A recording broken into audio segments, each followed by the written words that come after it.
about a minute and a half away from go for it. All right. And Mr. Dean is in the house. 5:30.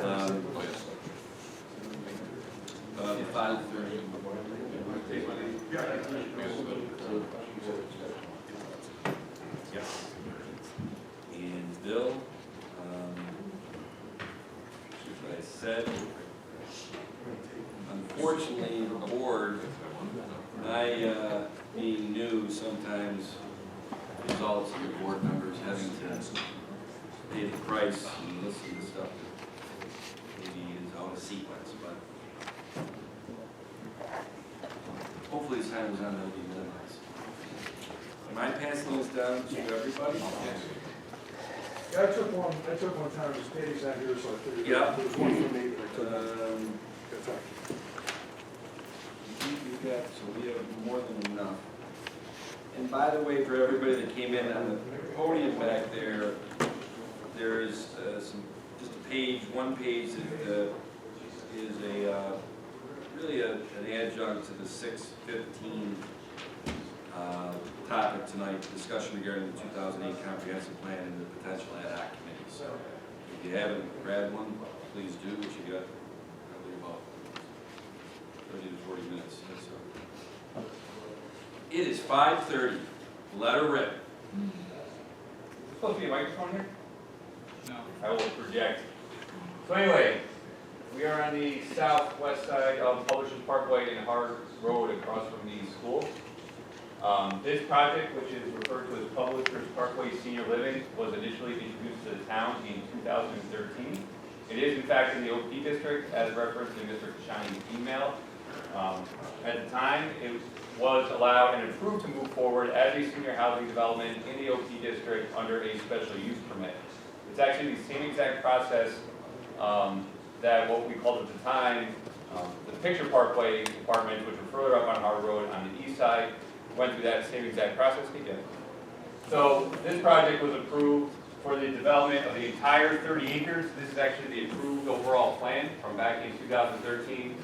It was, I believe, approved in 2014, and then it received a myriad of extensions as we waited for some of the other projects to develop.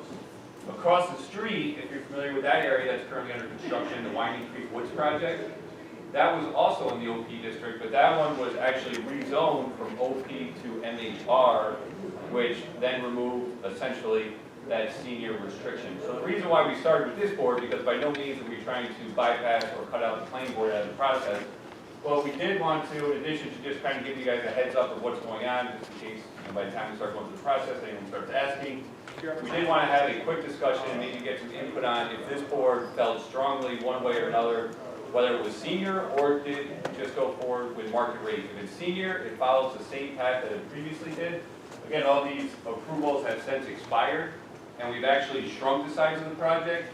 This whole southeast corner, portions of it were sold off, and I believe an application has actually gone through the planning board for a use for U of R.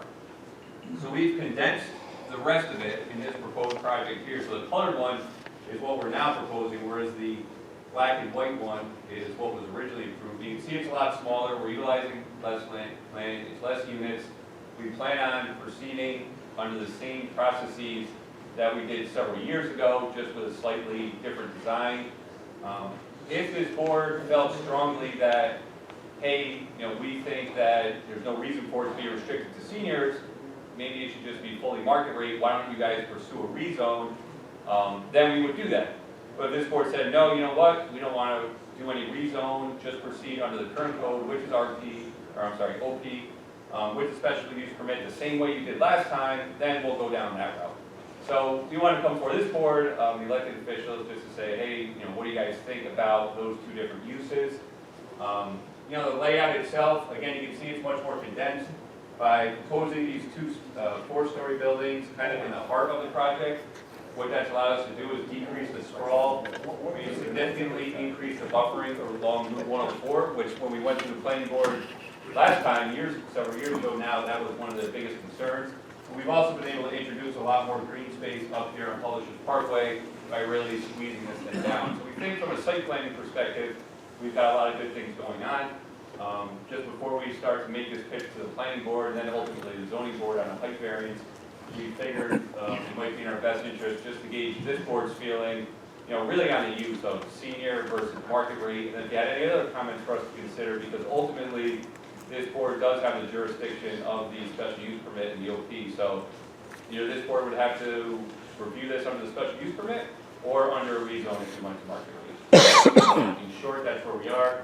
We are proposing 194 units. They're similar to the last time. We focus our density in the middle with some covered garage spaces, and then kind of these townhome style units around the perimeter. It is a project that's all for rent, they're not for sale units, which again is the same type of program that we had previously gotten approved. Just a smaller project, a little more dense in terms of keeping everything kind of squeezed in here, and that's essentially what we're looking to move forward with.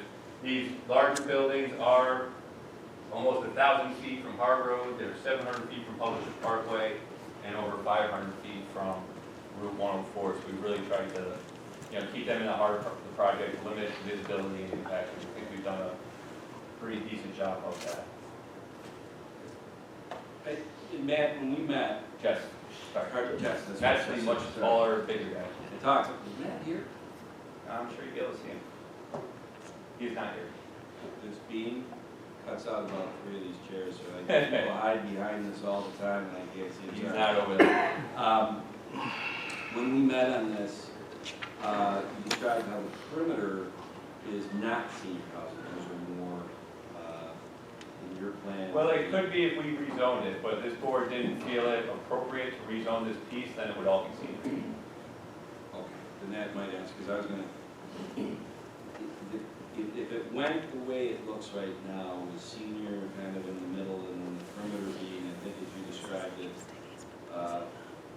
non-senior where you think there's a demand for people wanting to be in the proximity of schools. Do we have anything like that in Webster? I didn't think so, okay. I'm gonna let the rest of the board talk. The thing that has happened in the last 4 weeks since we sat down on this, and it's actually the 6:15 slotted discussion piece for tonight's workshop, is that I can't speak for the board, I can speak for myself, that I have been pinged with at least 8 different individual requests from people on every corner of Webster for an individual zoning change that is commensurate with what is their want. And this doesn't surprise anybody, Southeast Webster, there's a proposal, a project for a lettuce place, it's agricultural, people want that, or to come in and just change the zoning right now to stop it. In northwest, I said southeast, is lettuce, northwest, Willow Point, which is going on right now, they don't even know about the lettuce. They know that they want their zoning to make sure what happens with that. And I could give 6 more examples all the way through. I do not, where we can avoid it, and like I said, I can't speak for the board, but I know how I feel. I'd like to avoid individual discussions of individual parcels on zoning, rezoning, spot zoning, whatever, and go to the more global of looking at how zoning is in Webster today and make the appropriate changes from a global perspective. So that's I guess all I got to say about that. Now Barry and Bill and John, you let her rip. Well, I think they need to go to the planning board. It's not a use that fits that unless it's senior. If they want to rezone, they have to go through that process. No, and that, I mean, just to clarify, if this board thought that market rate was a better fit, we would entertain that, but we're fully ready to move forward as a senior project and not anything. I would suggest that would be That's what we're here to do. I would agree. Oh, that's the And is this- You're here to find out what we would do. Yep. If we're here to entertain zoning, to change the zoning here so you can do all sorts, I would prefer not to. The senior housing is, for me personally, would be the preferred. That's what we're looking for. Yeah. I agree. And I only have one I other want to comment about what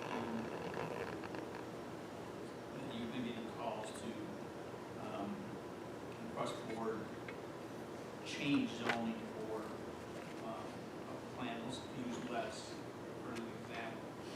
If we were to, as a board, change the zoning on that plan right now, we would be in court so fast. Because it would be considered spot zoning, we would lose immediately, as we should. Because that, to me, is irresponsible for a plan that's already been passed, the site plan is passed through the plan. So I say that just as an educational aspect. I know that was done in the village to try to prevent development once, and they lost in court. So it's just, I just want to get it right. Sure. I only have one other question. With the original plan back in 2013, 2014, were the buildings in the middle needing a height variance? No, at the time, they were not because they were 3 stories. What we're offering, what we're gonna bring forward to the planning board and zoning board for discussion is the idea of going from 3 to 4. We'll demonstrate how that impact is very minimal from a visual perspective and others. And what that gains us is all this additional buffering and all the green space. So that's where the conversation will go next. After having built a few of these projects for seniors, we find that the smaller footprint is better for them. Right, you don't have as long You corridors. don't have as long, never-ending corridors. We've got, we can demonstrate that on other projects, so it's, you go up the elevator and you're a short distance to your room or your apartment as opposed to down around the bend like the original building. And it's not out of character. The Hampton Inn that's right here, that's 4 stories, so, and that's closer to 104, that's closer to Hard Road. Closer to the residences on Hard Road. Well, guys, thanks, and Jess, I'm sorry. No, Last year I've been oversensitized on people I've met. I really feel confident that I remember faces and names. no worries at all. So, thanks. Just one thing, yeah, who should I work with on planning board applications based on that board? Josh, you need to do so?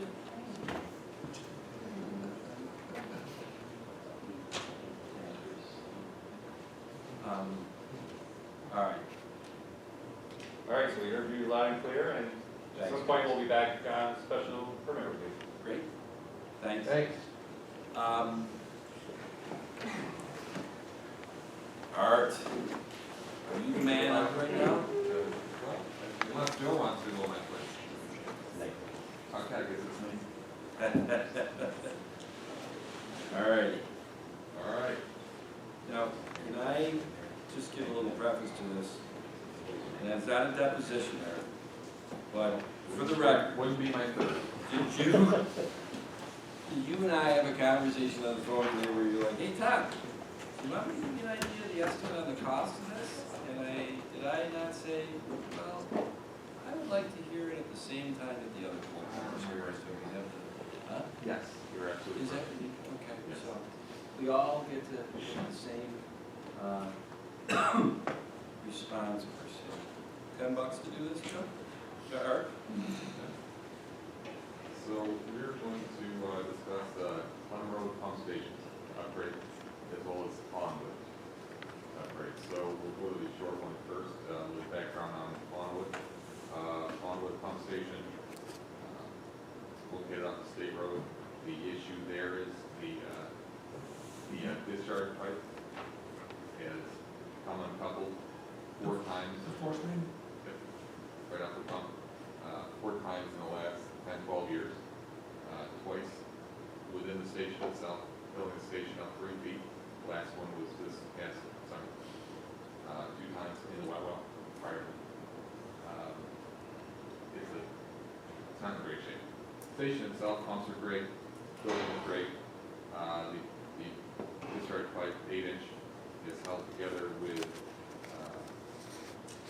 chain binders, straps, everything we can do to hold this thing from falling apart, and it will blow apart again. Reason being, when they built it, there was really no support on it.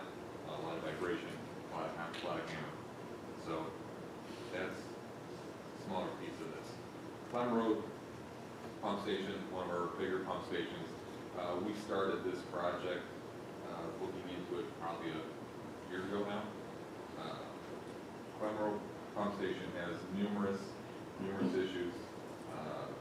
It's a 3 pump station. We are now down to a pump and a half.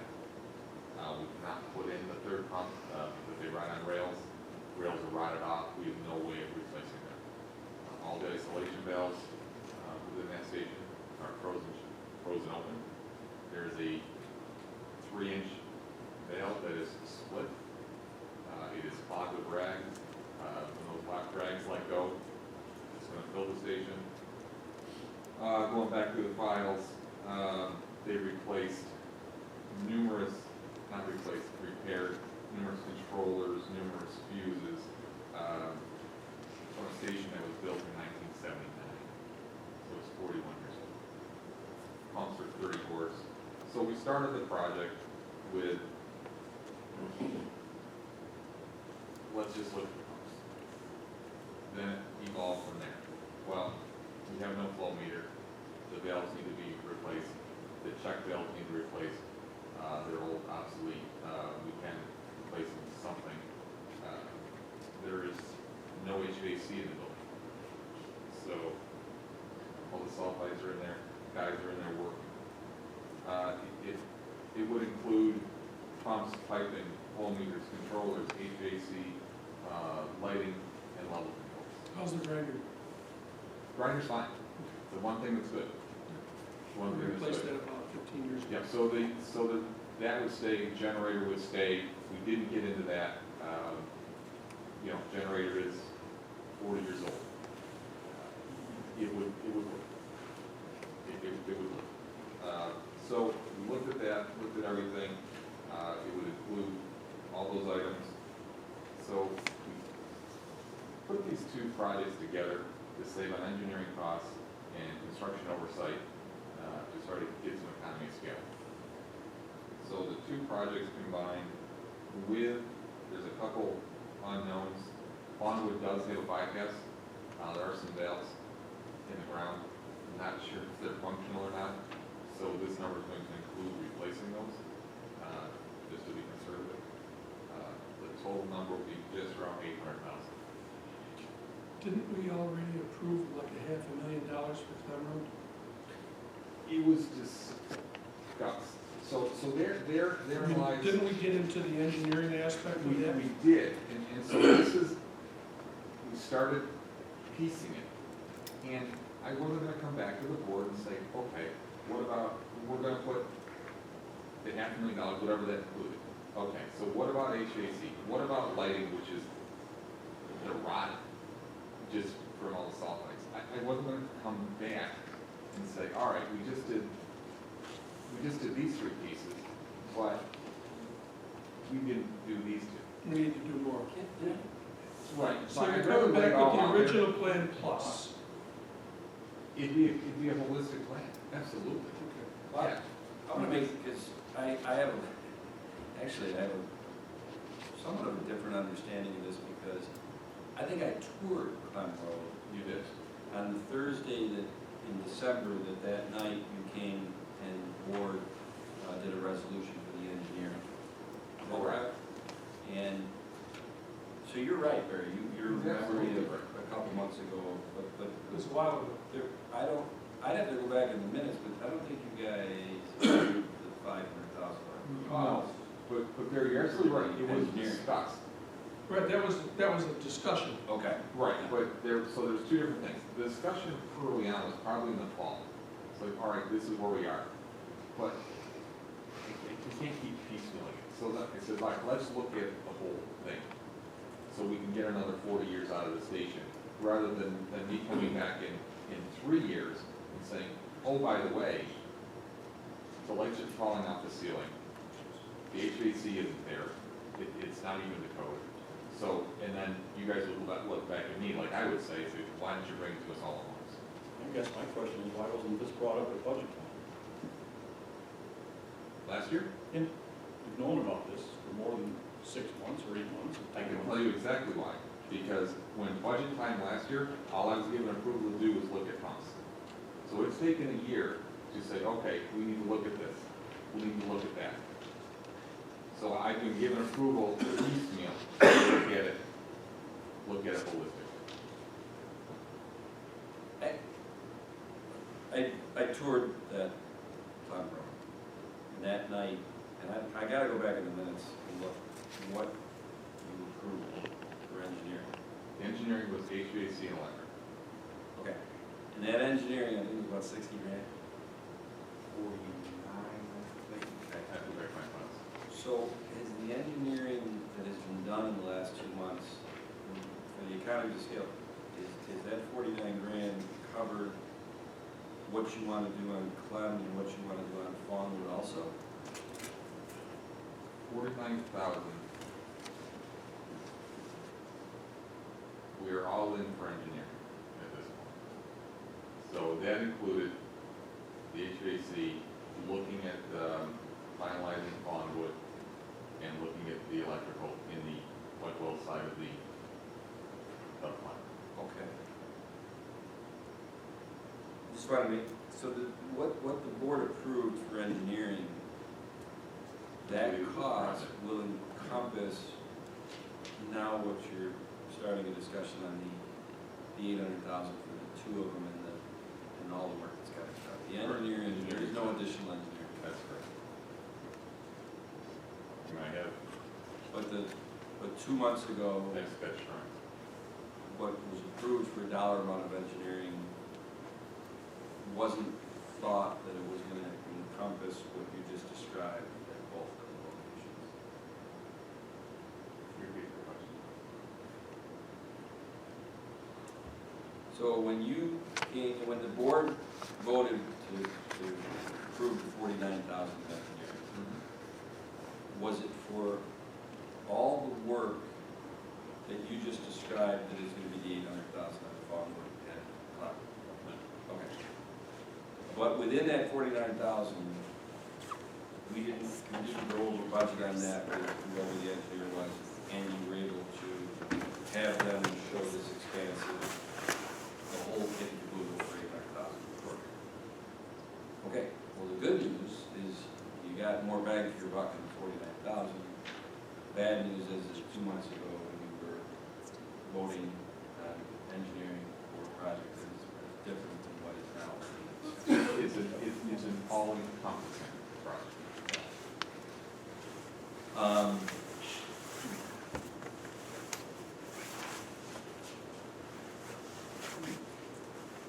This is off the beaten path maybe, but what's where my mind is at. Does Fawnwood be the station that ends up pumping the lettuce place effectively? That's correct. Now, to that note, I talked with Jeff. These repairs need to be done either way. And so it's not like we're gonna make these repairs, we don't have to change it to the lights. In this discussion tonight, okay, where would the $800,000 come from? Talking with Paul, which actually got us back to why are we piecemealing all this stuff as well. You'd have to come out of surplus, but that would be, it'd be up to an approval of the board. Or another source.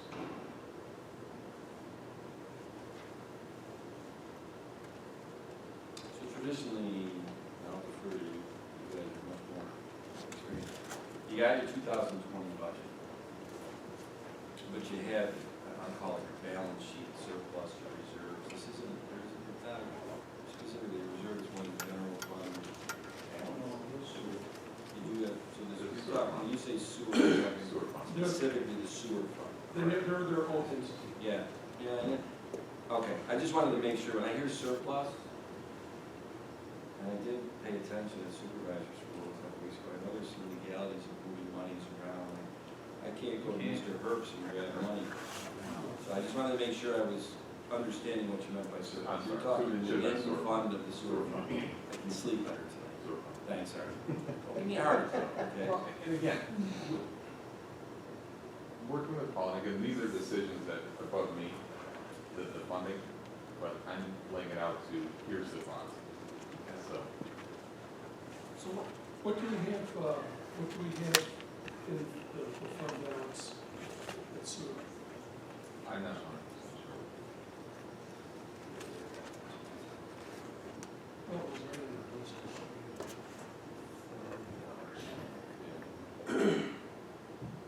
But I know that we're also looking at doing a major upgrade over on Paris on Schlegel Road. It's going to be, Well, and so, and to your point, Bill, I put Schlegel Road in twice, and it got kicked out. So, to both your points, there are numerous items that need to be taken into consideration in this project before, that you guys are aware of. So I'm in the process of building those costs for you guys, so you can see everything. So again, we're not doing this again, it's not piece by piece by piece. Here's everything I can foresee right now. So, when you were in here 2 months ago, you guys talked about this, approving the engineering was based on $500,000. that's what I recall, for the Clement Road pump station, the repairs were going to be around $500,000. Yeah. Which was pretty much soup to nuts. The only thing I don't recall was the HVAC. I don't remember that being in there. No, and that was the addition, you're absolutely So right. that's an addition. Right, the electrical, the lighting, the HVAC. You're absolutely right. Everything So we else were is around pretty much shot. everything inside Very. is shot. Absolutely. I mean, I mean, it's 41 years old. Yeah, are we talking about Clem? Yeah. Yes. I've been in it many times. I know Yeah. exactly what you're talking about. Yeah. It was, you know, I saw with my own eyes, of course, Art, and I'll get him back to this someday, now you go 4 stories down. When I got to the 2nd story down, I said, you know, you might not want to run your hand down the rail. And I'm sitting there thinking, and let me tell you something. Now you don't want to wear gloves. Okay? I never walk with our hands on our But I'm pockets. gonna just tell you that a sewage pump station, it is in the air how palpable that is. So you can imagine when you're running your hand down.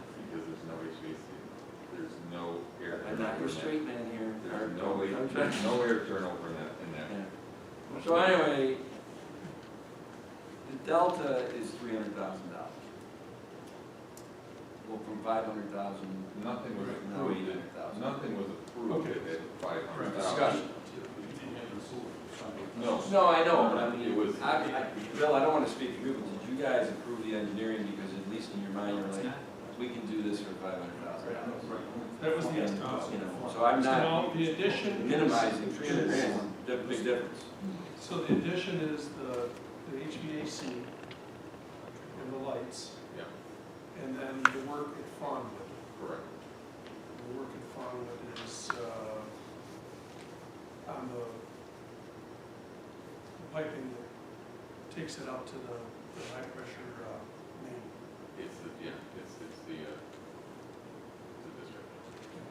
Thank you. And when you say that's gonna bring on the flow from the lettuce farm, if they are able to do that, I wouldn't imagine that there would be much coming from there. We don't know. Well, if it's anything else like any of the other hydroponic, they utilize all the water they can possibly do.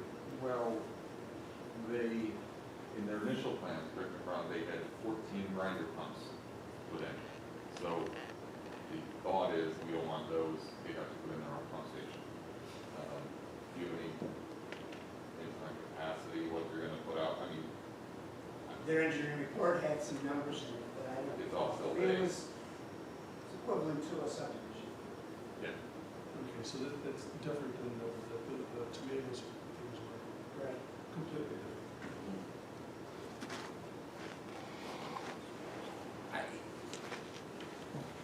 So where does this conversation go from here? Because, you know, obviously Patty's not here, we're not voting on anything, but is it, I'll get with Paul.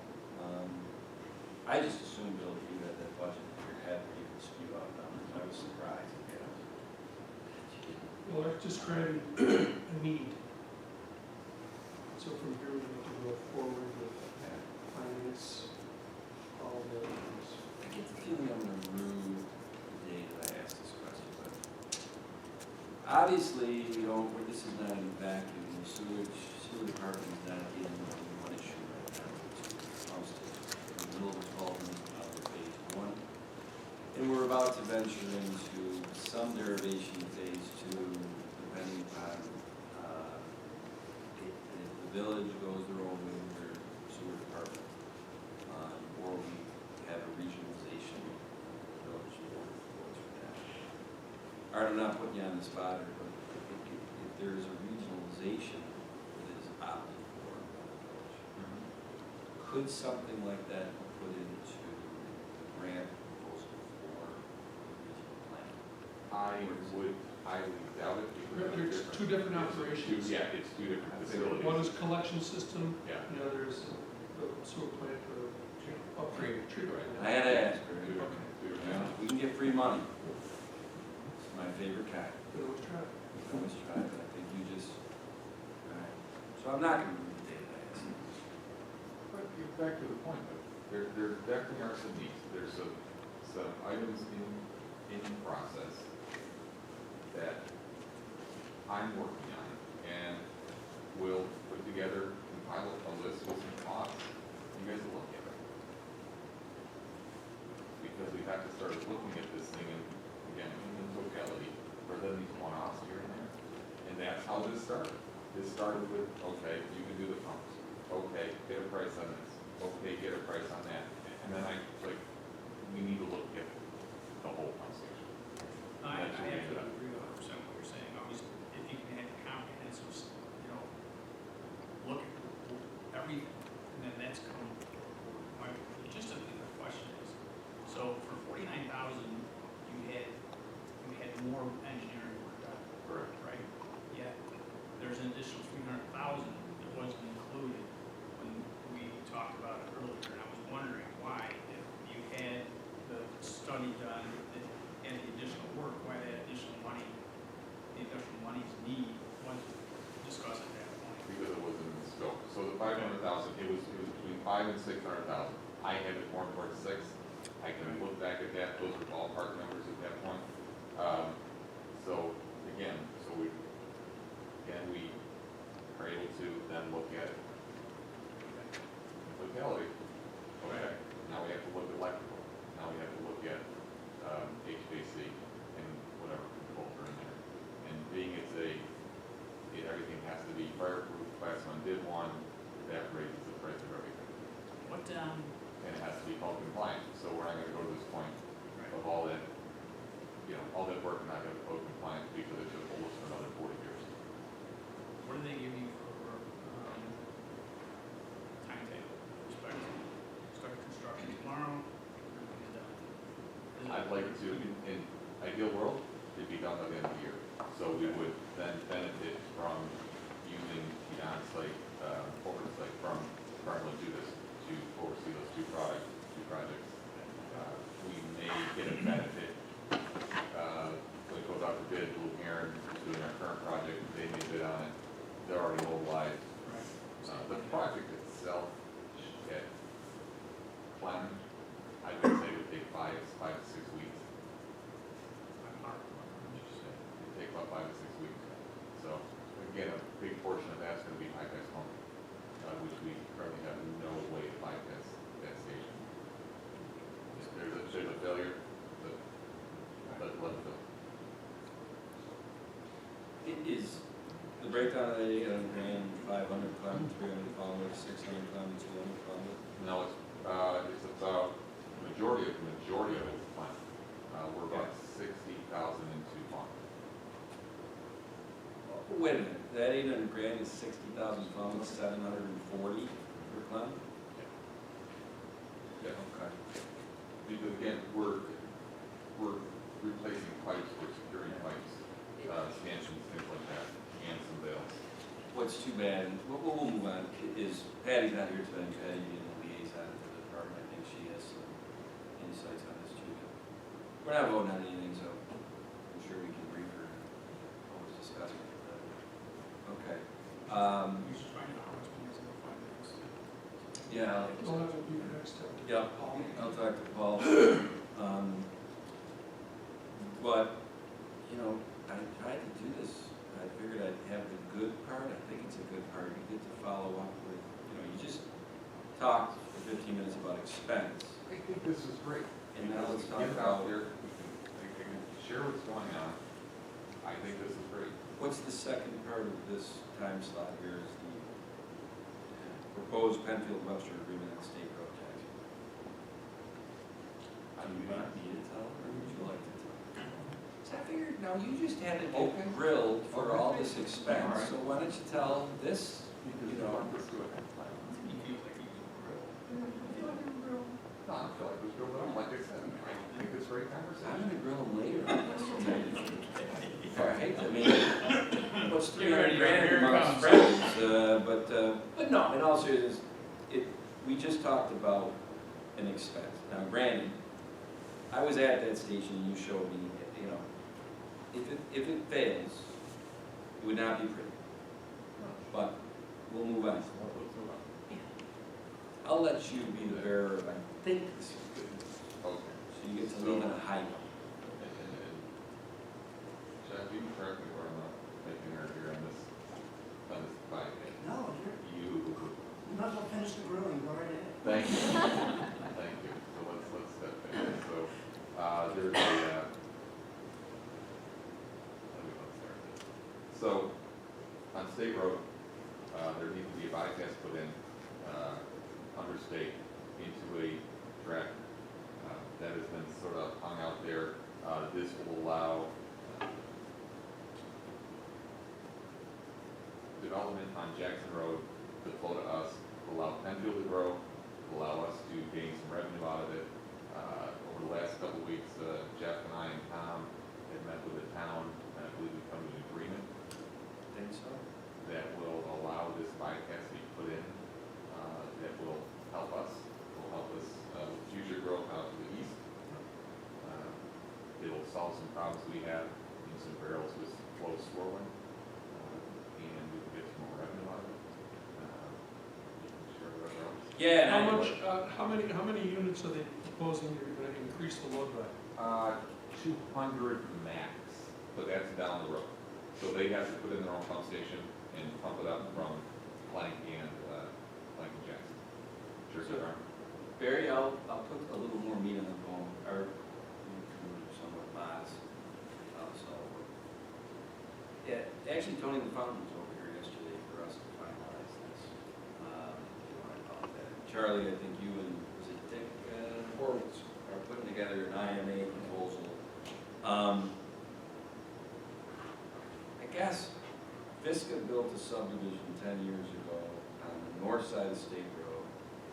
And you guys remember this, we got a deal with them, we got, put a 12-inch pipe throughout the subdivision, we'll reimburse you because we're gonna do this bypass, blah, blah, blah. Webster has paid him $66,000 for the difference between the 8-inch pipe inside the subdivision and the 12-inch.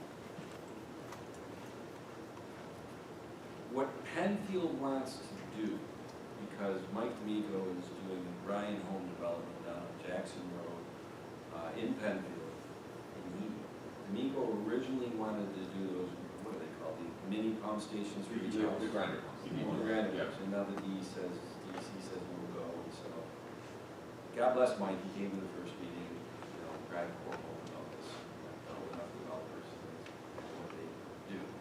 But I do feel is, if that's the way he did it, now he's got a different, set of circumstances.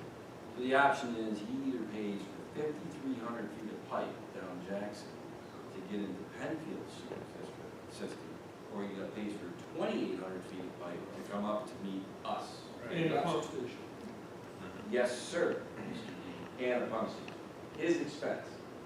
72 units, $1,200 a unit that we get in Webster, so I think that ends up being close to 100 grand of revenue there. For entrance fees. For entrance fees, and then we get the, what do we get, 188 bucks a year 188 right now, or bucks. whatever.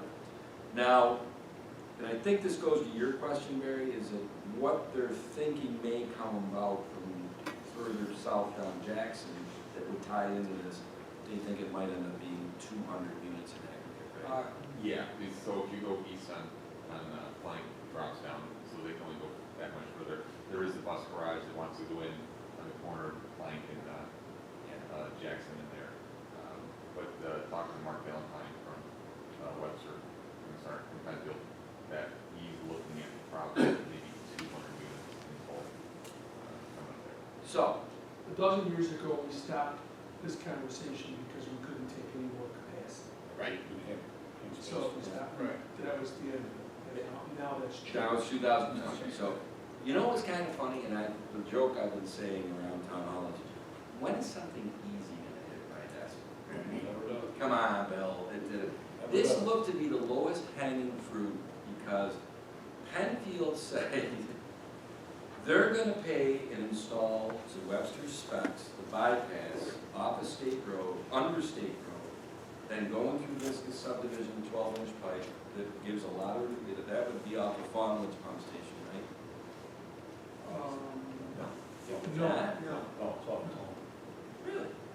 Fawnwoods Pump Station pumps to a manhole on the corner of 250 and Down to 50 state.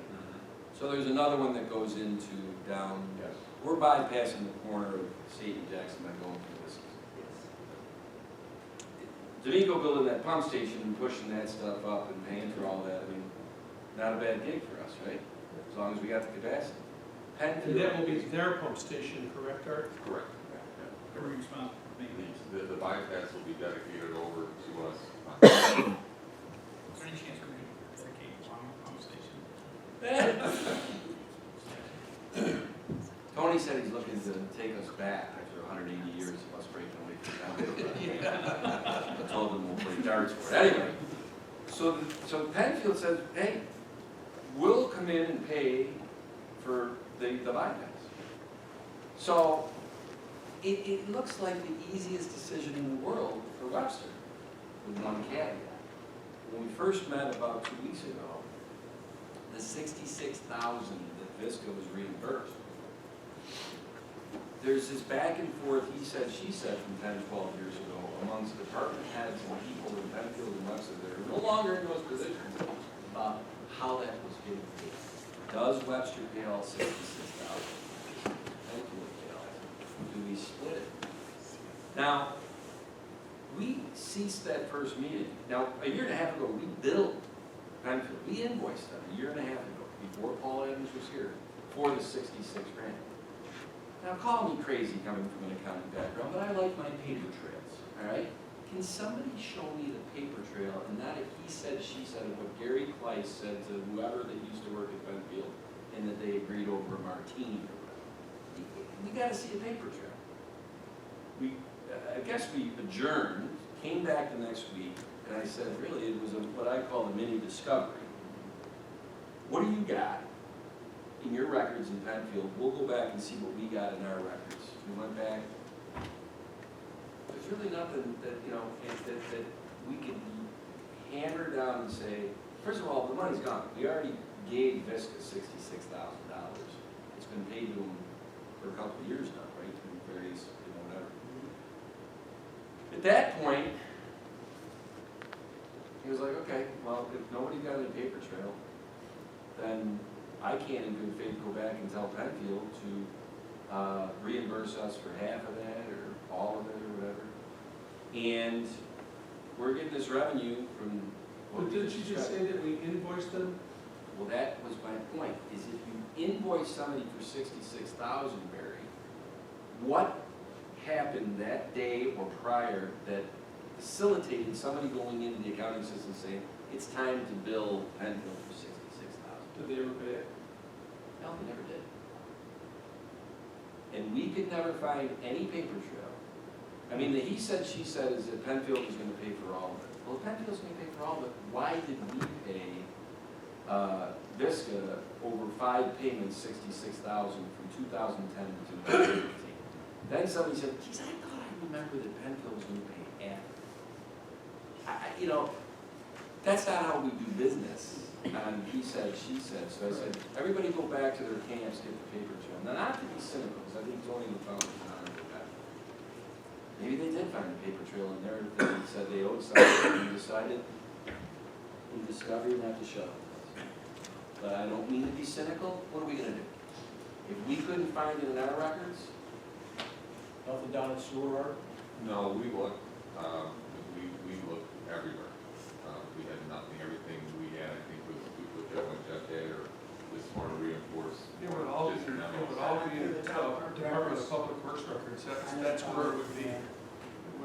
sewer, it would be, it's just records. No, we Very did, collects no, we, records. yeah, Denise reports for everything, we look for everything. I wanted to give you the full perspective on that because, look, I think that they're underestimating on how much it's gonna cost them to put in that bypass. I think it would be more than our 66,000. They think it's 80 grand. I'll be surprised if going underneath State Road costs them only 80 grand for that bypass. What's that about? We just bore it. Well, I mean, the key is that we better be out there making sure that they're doing it to our specs, and I'm sure we will be. But they're paying for it. Yeah, County road, they'll have to get a permit from the county, so. yeah, we joked about that. Isn't it funny that State Road is a county road? And I wondered if County Line Road was a state road. I know. At the end of the day, I can't do business with ghosts and conjecture from 10 to 12 years ago. What I can do business on, and I feel pretty strongly about it, is that we're going to get potentially 200 units at $1,200 a pop of revenue, plus the 188 in our current budget rental EDU each year, and we can handle the flow. And they're going to pay for the bypass. If you take the $66,000 out of the equation, I would assign the whole thing so quickly they could. Forget the 66,000, we've already spent that. I know, but I want you to understand why we adjourn for 9 to 10 days in between the first meeting and the second meeting. Get your paper trails together, and we need to know what's going on in that 66 grand. And our chariot turned into a pumpkin. Look, I would have loved to have found something where they owed us all 66, or half of it, but we just, nothing. And not for nothing, why did we pay Visca 5 different payments that aggregate to 66,000? You'd have to talk to Kathy today. Well, my point is, why would we have done that if the agreement back then was it was going to be split benefits? Well, also, why did we send them an invoice? At what point we decided to send them an invoice for that? And what was their justification? I was really hoping there would be some. What are the invoice size specifically? Town of Webster really must be, this is all projects that were in Medford. And that's why they were collecting $500 per house. Doing new house, Abington. My recollection was that it was to supplement improving the size of the pipe. Because Webster didn't have anything to gain by increasing the size of the pipe in Medford. And we were working with them for that time. I was in the sewer department, but yes, I was working. Oh, well. Anyway, Next. sometime down the line, I guess there'll be a resolution to authorize, I think, the supervisor to, sign it. Now you got a pretty good idea. So, we're a few minutes behind schedule, but I do think that was a pretty important one to discuss. Where is my friend Donna? Donna, Hi. can you do some jumping rope for us to show me how you're doing? No. Will not do that, huh? I'm not even doing stairs.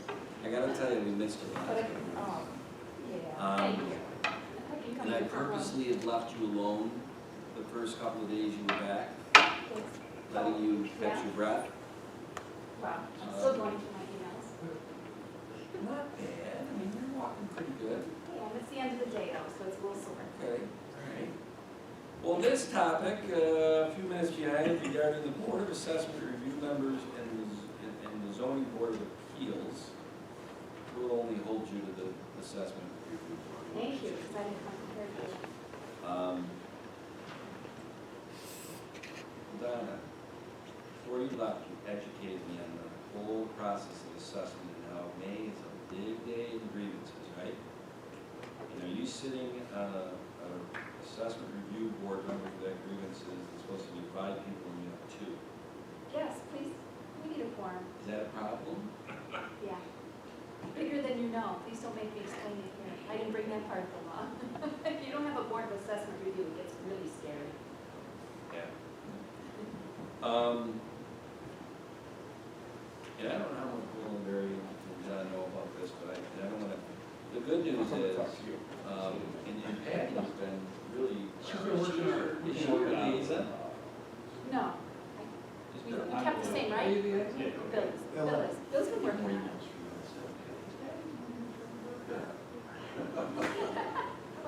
I need to teach, you need to teach me some delegation skills here, Bill.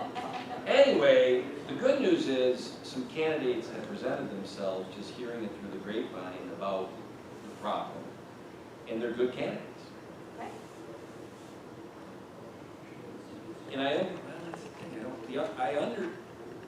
And I understand your time constraint, but Patty and I talked about this, and since Patty has been delegated by Bill, I hope that this is something you can Bill.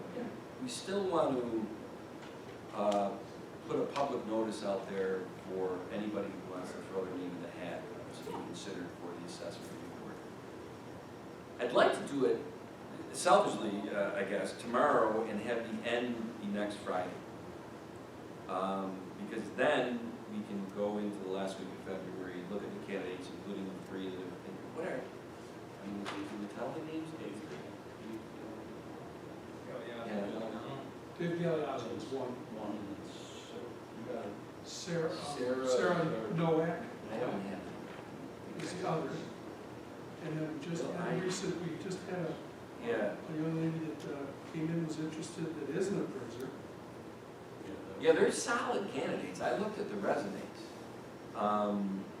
You know, but if we can just, and if we could take a step back, and I don't know if this is through Karen or through you, Karen Buck, how do we publish on website or whatever, anybody want to throw their name in for assessment review, how do you do that? Yeah, that would be through Karen. Karen can post something on the website for that. Okay, I can help her word it if you need help with that. yeah, because I mean, it's Valentine's Day through next Friday. And then the week of the 24th to the 28th, it would be the appointments based on. Marlene Garcia. And how do you, I mean, is it, now we're going through this with, and this is the 6:30 discussion, and we're married with the department head, that process, the first interview, second interview, that's a department head. I can't imagine it's as robust a process for a board appointee. We do it. Okay. We just make the appointments. And kind of use discretion of whether, you know, if we like, we might need to What the come in and have some qualifications interviews are. if we, whatever. Okay. Because rarely we have multiple I just, applications. and the reason I ask, I want to make sure that we Normally have you're an searching for unrealistic something. expectation of getting this all tied up by the end of February. Because you obviously need those appointees, so you then can get them trained, go to school, it's, what is it, they gotta go to all this stuff. And I can give you the date because it was just advertised. So each county is responsible for training the newly appointed Board of Assessment Review candidates. Right. Okay, so once you appoint someone, whether they're re-upping for another term, and the term is 5 years long, or they're filling an unexpired term, anytime someone is appointed or reappointed, they have to go back to school with the county director of real property tax services. Monroe County's date is Thursday, April 30th in the evening.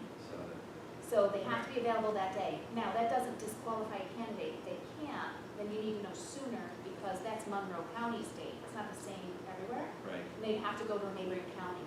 They cannot sit for the board if they don't attend this, and each county offers 1 day. That's what makes it complicated. You know what's funny, Donna, and this might be a good segue into what's gonna end up being the next topic, is that I shouldn't do this, I'm gonna use my wife as the example in this case. We have some candidates, she's not here, she probably would laugh at it. We have some candidates that are drop dead perfect for this. I mean, a licensed appraiser, you can't have better criteria of your professional background. Right? Any question, you just hire it, you have the person, sit on the board. So now if my wife, and she won't, she wants to volunteer, we want volunteers and we want people involved. And my wife, who is a very talented woman, but wouldn't probably know how to assess a house if the life is kind of, That's what training. I understand, but if we needed No. one position, and this appraiser puts their name in, No, and my wife puts her name in, I think it's an easy decision for the board to say, thank you, Molly Flaherty, for putting your name in, but Jim Jones or Mary Smith yeah. fits the position better based on their profession. In the, okay, in some boards in the law, it will tell you they just need to be a resident, you know, be willing, and they're more open for volunteers.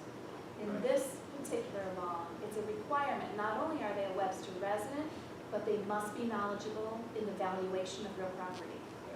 Because you can't have so-and-so's cousin, you know, or the best, you know, volunteer. Realtors and You can have the appraisers. greatest volunteer heart, but if you don't know how to value a property, Yeah. yeah. So the training is for what is the responsibilities of the board of review, what is the responsibilities of the applicant, what is the responsibilities of the assessor. They teach you a lot of law and a lot of procedure and administration, but they're not teaching how to value a house, because by law that has to come with the candidates. Okay, so they have to have some broad spectrum knowledge of valuation of real property.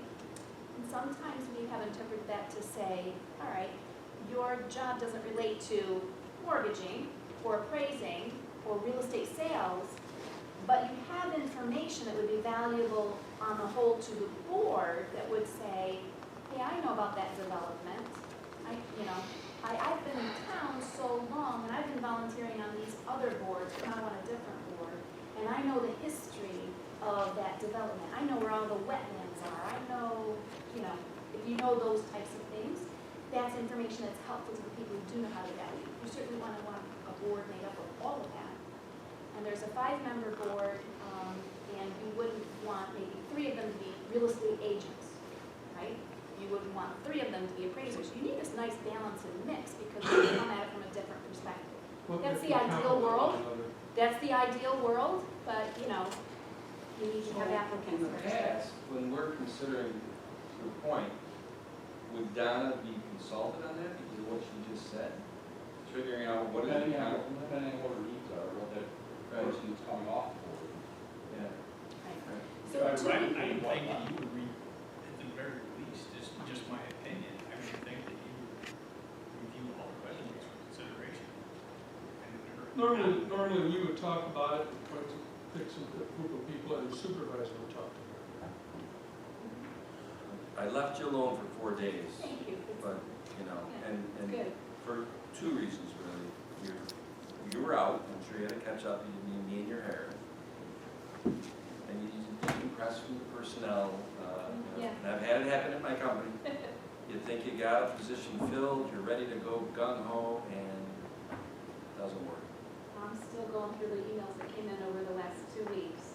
So I think I've hit the highlights and I'm going down to more email stuff. Then I thought it was a joke when I got it. It wasn't a joke.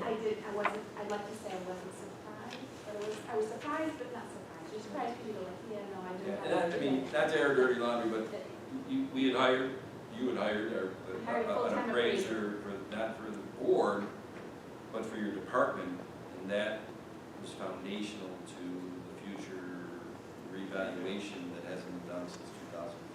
It took me 6 or 8 months to find him. Yes, He worked 2.5 days. resign. Yes. And it had nothing to do with you. Had nothing to do with us, had nothing Yeah. to do with that at all.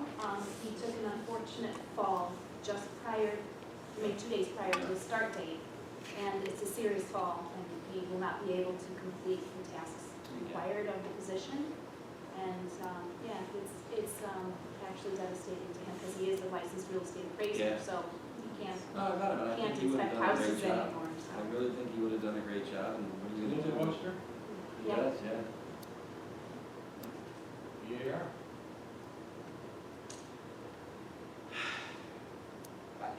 You would know better about his condition as far as how mobile and, but obviously the BAR position is a lot less demands than being a full-time appraiser.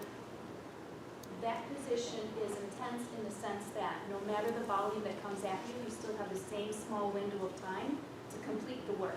So whatever comes in, 2 applications, 2,000 applications, you have this much time to get it done, and it's less than a month. He just may not make that. I doubt in his present condition this year, he could sit in a chair that long. He couldn't sit in a chair one day. So getting back to my question, and I'd like your thoughts on that. My thoughts are that, that I personally would like to have Donna's input on anybody that's in consideration, because, it's an extra job. What are your thoughts on that?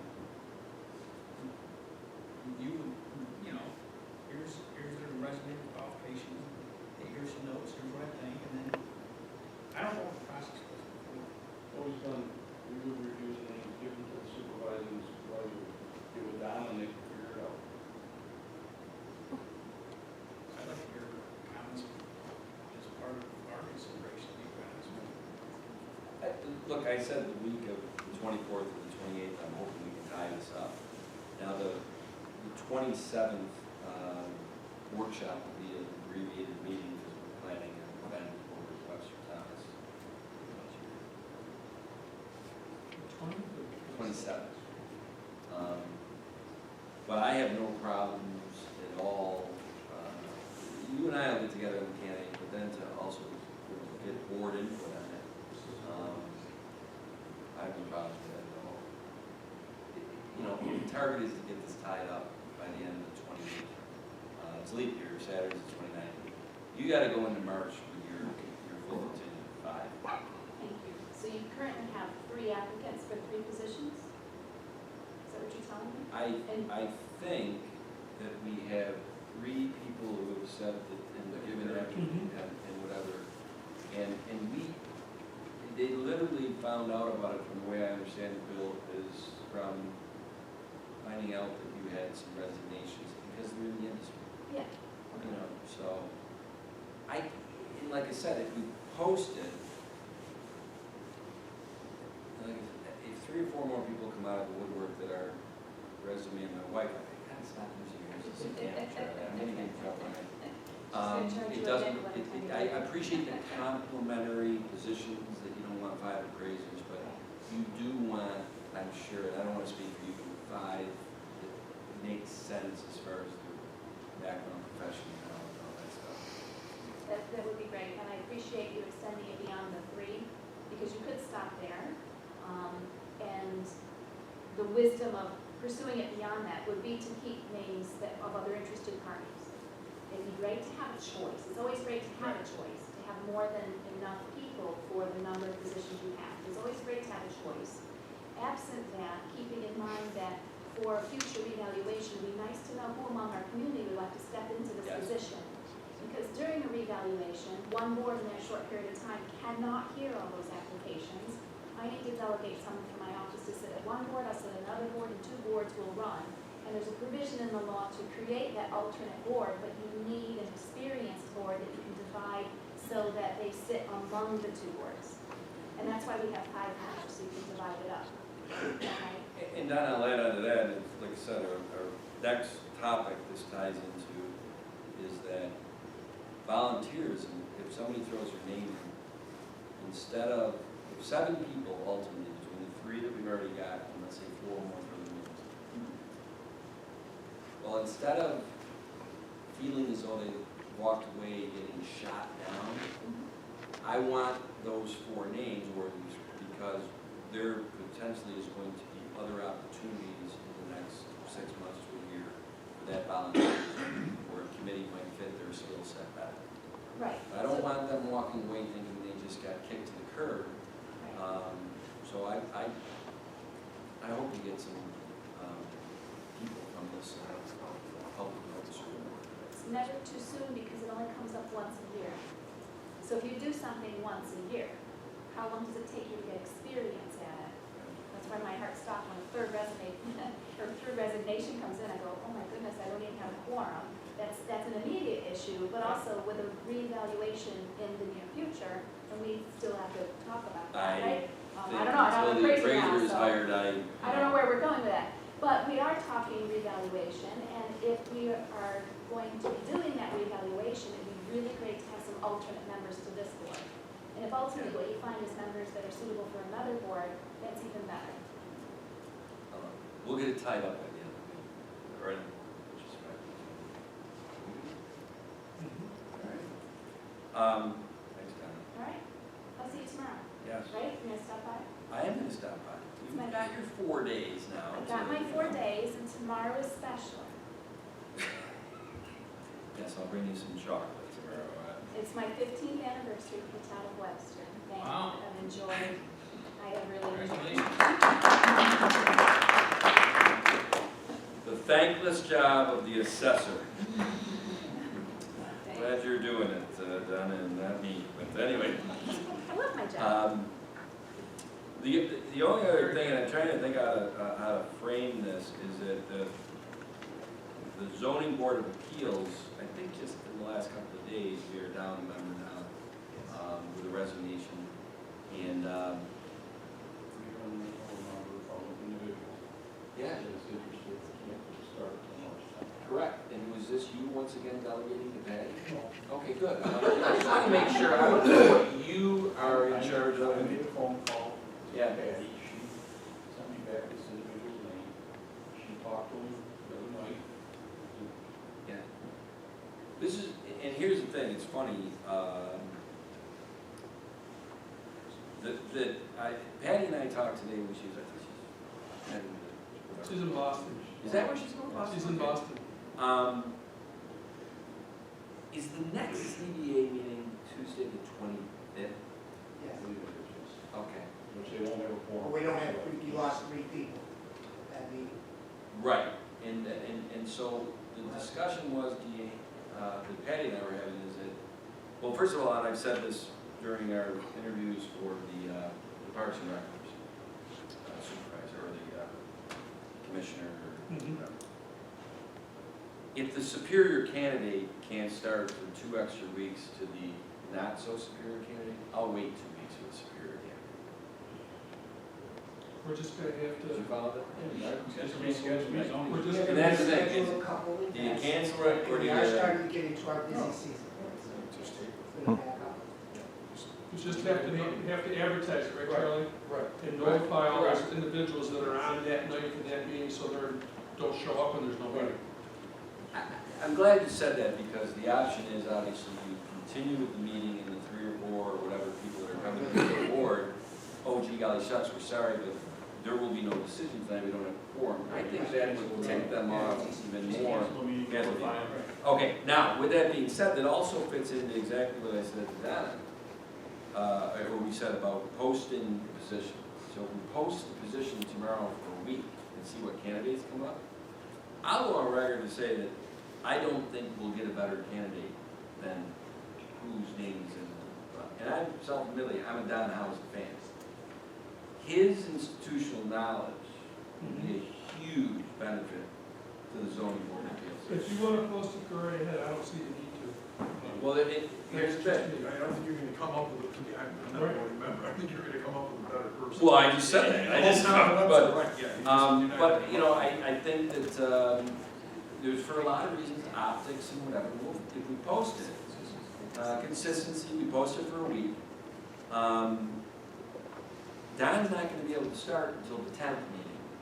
So we're gonna be able to appoint that person, so they can be there on the 10th. We're already canceling the 25th meeting. And like I said, I don't, yeah, we have minutes for this meeting, right? I just can't imagine you're gonna find a better candidate than Don Howard for what he has done in the Department of Public Works. I don't know who we're talking about. Anybody, I heard one name you mentioned. Don, how's it? Oh. You can't hear me? No, I didn't know anything about that house.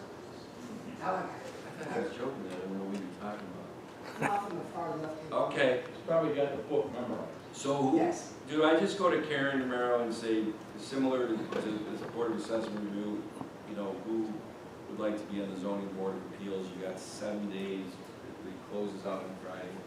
And I don't want to say it's a kangaroo report, but who the hell's going to put their name in that's going to be better than Don House's criteria for what that board does? As you said before, we need volunteers, maybe someone comes Something forward, comes out of may that. be a better another board. Right. Right. Okay, well then if you guys are okay, I'll, Don, I guess tomorrow I'll work with you and Karen on those 2 postings. However she does that, website, It's magic. Facebook, Instagram. She does it on top of it. Yeah, I don't know what she does. Does Karen do it, does Barb? Karen does, as far as that. Karen posted on. Okay. 20 minutes behind, aren't we? Gonna get that together for one. I know, Told me. you know, I think it was arts area that we got behind it. And I apologize in advance, as we get into the next item, and we'll catch up because I think the last item was gonna take nothing. Don't worry about it, let's just keep No going. pausing. Okay. So a lot of this meeting, you heard me say that might segue over into the 6:15 time slot of discussion regarding the 2008 comprehensive plan and the potential ad hoc committees. And I apologize, Tom, you came up earlier and I said, did you misunderstand me when we talked about this? Did you think we were going to be forming committees tonight? And I was so happy to hear you say, no, I thought it was just the start of the conversation. I like this. I think some people might have thought that we were forming committees tonight. That couldn't be further from the truth. And so I put together, and I don't have as good of delegation ability as Bill at this point. So this is me basically putting together this page, if you picked it up at the front, that just kind of, I wanted to go through and make sure that anybody in attendance, anybody that watches the grainy film that Mr. Reynolds is making, which in the future he's going to get better cameras and make us look better. I heard you say that. To me, and I'm going to read it up. I want to make, the preface of this is that we're setting expectations for the community. I do not want anybody in this room or anybody that reaches out about these things in the future to think that this is going to be formed today or tomorrow. I use the term a lot. I do not like shoot, ready, aim. I don't like that philosophy. I see people do that philosophy, and I see people make bad decisions. They're feel-good decisions, but they're not logical and not measured and not thought out. I can't speak for the other board members, but I am committed to the fact that we should look at, we got people in this community that want to volunteer, they want to give their time, and we've got some pretty talented people in this community. We also have issues, topics that in 2020 pretty much mandate that getting these talented people together to do their research and report back to the board is a very good utilization of community's assets, their people, understanding that there's, look at, as I've gotten to get to know these board members, you guys make $1.37 an hour. That's a fact. Because between being a liaison for the various committees and things that I see involved, it is a myth to think that you show up at a board meeting on Thursday night 4 times a week for an hour and a half, or if the verbose Irishman goes a little long for an hour and 45 minutes, and that's what you do to earn that huge salary you get as board members. So, how beneficial is that to the board to have these committees go and do the research, come back and report to the board so that we can make educated decisions? Now, I was surprised at this, but, is it pre or is it lat ad hoc, Charlie? Is it lat? Okay, I didn't go to church. Back when the priest faced the back. I don't want to insult anybody's intelligence, but a lot of people have said to me, what's an ad hoc committee? So, at the risk of insulting anybody's intelligence, this committee, this board, is for the most part into perpetuity. It changes, the bodies that are on it, but sitting in the seats and the fiduciary responsibility to the town is until we dissolve the town or whatever, this goes on. An ad hoc committee is formed for a very specific reason, and once they finish their job, they're dissolved. Whether that board is together for 3 months, 6 months, 9 months, I don't know. It really comes down to the scope of what that committee wants to. It'll take them 2 years. Billy, you don't even know what committees we have yet. I've been on 2 comprehensive plans. He's co-chair two of them. Co-chair Don't two. jump to the comprehensive plan yet, Bill. Okay, it's gonna take you 2 years to do it. Well, I know you're not gonna be on that committee. So, it's funny, well, what topics, issues in Webster in 2020 merit consideration for ad hoc committees? Filling that criteria of, I don't like to shoot, ready, aim. My gut told me a couple weeks ago when I wrote an article for the Webster Herald that, ad hoc committees, I'll give you an example. Zoning, I specifically said zoning in my example. Ms. Cataldi came to me a week later and said, you know, what you might want to think about, Tom, is that you got the, as Bill said, the 2-year comprehensive plan committee, and the ad hoc committees might be spawned off of that they're almost like subcommittees of that. I never thought about that. If you read the comprehensive plan, which I have, because I don't have life, and that's my entertainment, so much of it points to zoning, that do you have your 2-year committee, would that have been tightened up maybe if you had those spawned off ad hoc committees that come up through? Look at you. Okay. My gut tells me, and I didn't write it down here, I think traffic studies, I think green energy, I think zoning. I don't know. But I can think anything I want because we're not ready as a group to name what the committees are. How does the 2008 comprehensive plan and its possible updating work in concert with the ad hoc committees? You so eloquently just stated it, Bill. By the way, these questions I just kind of put together 20 minutes before this meeting, when I got another email to me at 5 o'clock that made me think that the person thinks we're forming committees tonight. So now you get into these questions. So these were just stream of conscience. Who's going to be on these committees?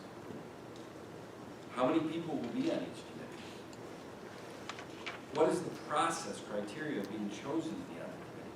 What Donna Komar just said about an appraisal assessment review board is a very different scope of who would be eligible to be on that committee maybe than some of these ad hoc committees. How do we publicize that we are looking for volunteers to be on the committee? You know, in summary, what is a reasonable time frame to set up these committees when all the questions above are discerned and answered, along with any new questions that come up in the process? And I think a lot of more questions will come up. I don't think I'm that talented in 20 minutes before the meeting that I got them all down. You know, you didn't have to back me up. Jeez, can you throw me a bone once in a while and say, no, you got more? No, that's true. I got something. From the supervisor's perspective, I didn't want to use my name in third person. Based on being in office 45 days and still in a learning discovery mode, I would say sometime near the end of the second quarter of 2020 to the end of the third quarter of 2020 is when we would be rolling this stuff out. Does anybody have any questions, comments about that?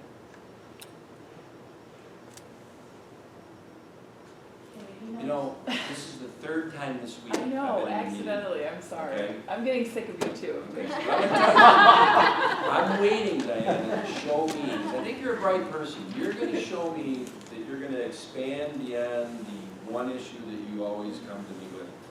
Show me right now. So, the one issue that I always come to you with, I think is, you'll find touches all of the other issues. Actually, there hasn't been a single thing that we've talked about tonight that doesn't have, I think, our thoughts about open space at the heart of it. And I think we do have to be thinking If about that. anything, you are consistent. In the background, it's not even just like open space, so like just for instance, for example, that development that, is being proposed, Holt, the wooded lot area.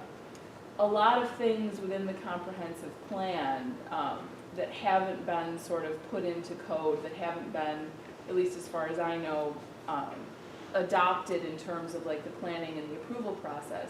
He was touching upon how good it is that, they're not gonna be using as much of the land and things like that. But, there are some very specific things, that I think, could do that would make somebody like me that really does, care about wooded lots and the trees, et cetera, feel a lot better about a development like that. So, there are a lot of different things that I don't think would necessarily need a committee to implement. And, I guess what concerns me about waiting until the end of the year to start thinking about, what are we doing in terms of developments, how much, for instance, I know there's a certain amount of open space required when a development gets put into place. Could we, for instance, in practice at least, say, all right, if it's a wooded lot, a certain amount of the trees also have to remain. You can't just clear cut it and call what you've clear cut open space. Just little things like that. Anyway, Yes. sorry to not surprise you. I'm sorry to disappoint you. You didn't disappoint me. I said, if anything, you are consistent. And I gotta say, my first 45 days, you are the record holder now that in 1 week, actually in 4 days, the week's not even over, you have been able to tell me essentially that same story 3 times. And I hope that no one takes that as, I really understand what you want done, and it will be within the totality of this. I get it. We were at a meeting last night with the people that are against the lettuce project, all right? They want their answer yesterday. I'm not their guy. I'm not anybody's guy for that. And I will be unapologetic about that. These things will move along at a measured pace. I come from private industry, so my measured pace maybe might be faster than government, but I'm also learning in 45 days that Mr. Herbst and I went to an IJC meeting in Greece the other day for 3 hours and heard federal speakers. Well, I got introduced to bureaucracy, didn't I, Joe? Yeah, firsthand. Yeah. There was more dancing there than senior ball. And Joe was nice enough to hold my head above the toilet when I was throwing up in the men's room. Not much hair to grab onto anymore, is there? I mean, It could go worse Um, than Don't worse. answer that, Joe. oh, yeah, that's what it is. So I get it. And Diana, believe it or not, there's probably 65 to 70 other people that have the thing that they're passionate about, that they've come to me in the last 45 days about. And I want to respect all of those wishes, but I have to, and I'm in a position that I was voted, hired, whatever you want to say, to look at things globally, comprehensively. And that in and of itself, if you've been in any leadership role, any management role, whatever, shoot, ready, aim doesn't work. And I'm not, I want to move things along, but it's going to be at a pace that makes sense in totality. Mr. Trout. Can I help with that pace a little bit? Is there models out there that already exist, that this is being done? I don't think we're reinventing the wheel here, are we?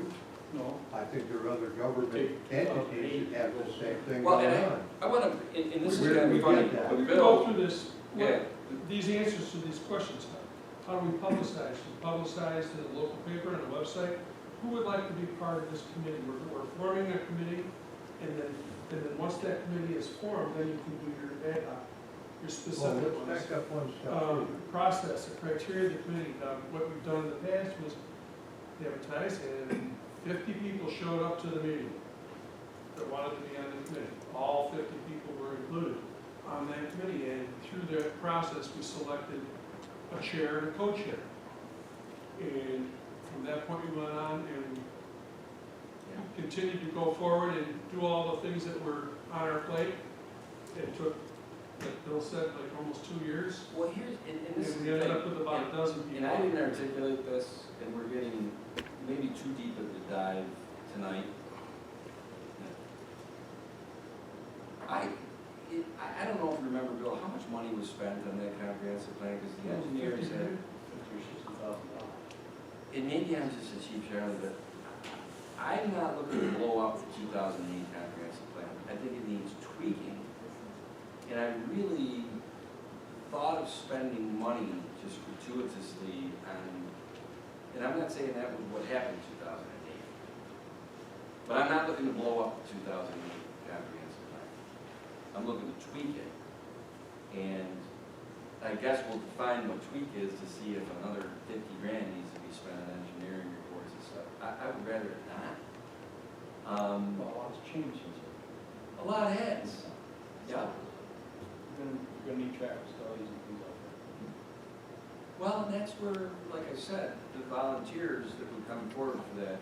I'll give an example. A couple of gentlemen who are scientists who said that they can do some environmental tests for us to take the speculation out of whether a property has environmental issues. At cost, their time is nothing. They send it to Clemson University, actually, where my kids go. And it's a big chemical engineering school. And they come back and say, you know what, you got uranium, you got, whatever. I would rather take advantage of that type of pro bono work, making sure that we don't have liability when people do that type of stuff. So there's a lot of, tentacles to how to do this. I don't want to spend the money. And if the people that we have and it doesn't have liability are willing to do some of this stuff, that's one way to save the money. But maybe it can't be You need done. somebody to organize the committee, to take all the notes, to do all the notifications, to administer the committee. And that's basically what we pay for. We pay for somebody to run the committee, to do all of the So is that publications. part of the 50,000? Yeah. Are hiring somebody, a company to do that. Interesting. Well then, if with all those engineering things and diagrams I saw on that, and was it the same firm that was running the committee that did the diagrams and charts and all that stuff? Yeah, so Okay, well that makes sense. It wasn't two separate firms. Tom? Did you see what Adam Bello did prior to taking office with Duffy? Did you see the transition team? It's an 80-page document. I just brought the table of contents tonight. They did a fantastic job. I started reading it up about page 20. They did a great job with all these different ad hoc committees and stuff, and Duffy led the whole thing, and there had to be, Yeah. before he took office. So he kind of knew what he had to do, hit the ground, running in that respect. Very educational, and it's out there on the website, you just pull it down, and you read it. It's a PDF file. Transition Committee, the process, the priority recommendations, economic and community development, human services, sustainability, infrastructure, public safety and justice, admin. Boom. I don't know if it's a model for us or not, but that's what, I don't know if the topics you just read, Tom, fall Right, into the, agreed. what we're trying to do, so. But I get what you're saying. I think a model, Yeah, yep, not the answer, a model. So, interesting. I've never sat in the rooms for almost 2 hours with Joe Herbst and not heard him talk. he was asleep a minute ago. I don't sleep. Charlie can attest to that. I hang upside down for a couple hours, I'm good to go. Well, does anybody else have questions or comments on this? Because, I get caught up.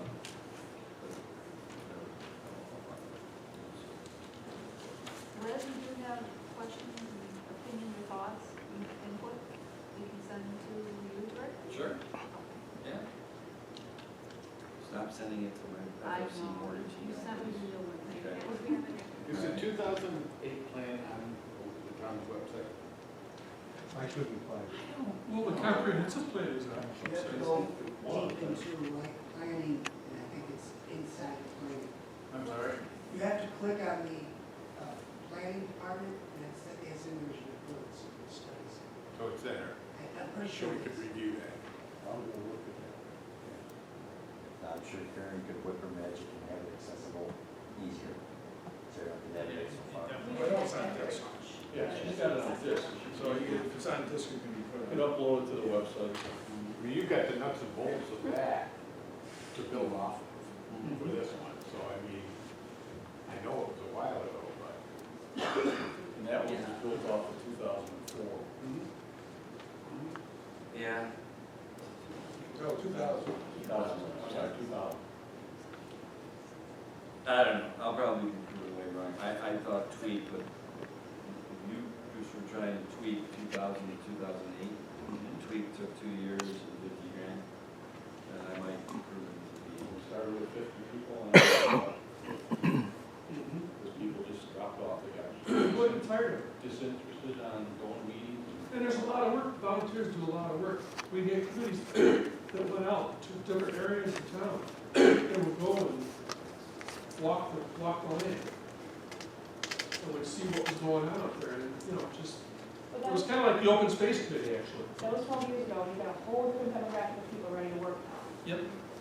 So is the thought that, do you want people to start submitting resumes now, or would you rather have ideas of committees first, and then people are submitting to those specific committees? So I heard two I say different the ideas latter, there. and that's where.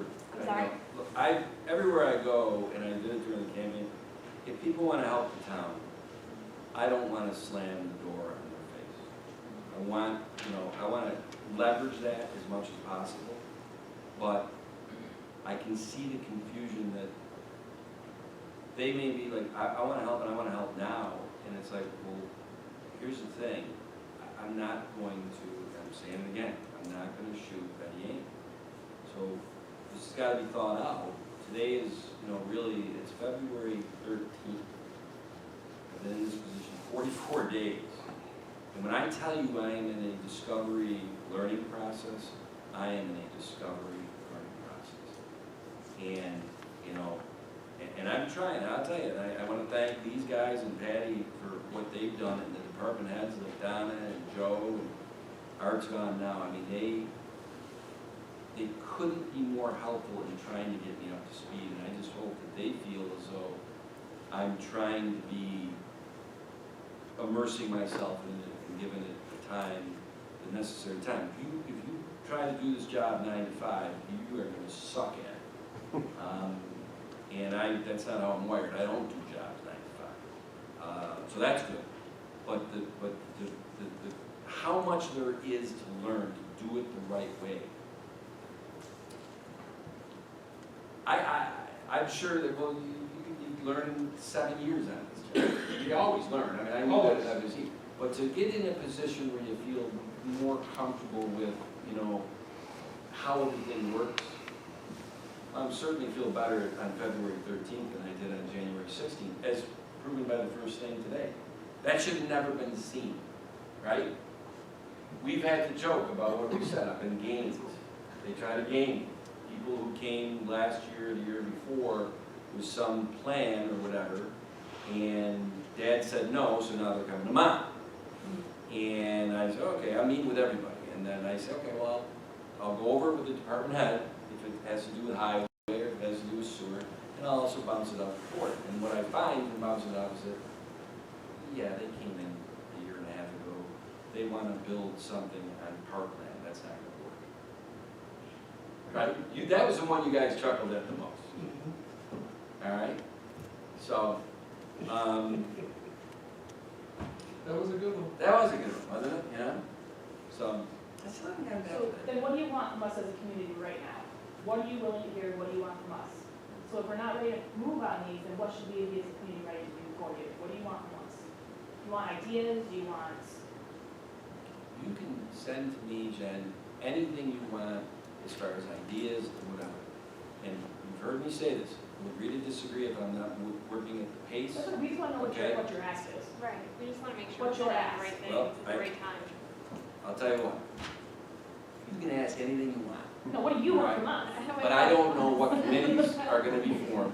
Okay, do you want ideas? If you want ideas, okay, If we can- ideas I love, ideas. we're not gonna have 100 ad hoc committees.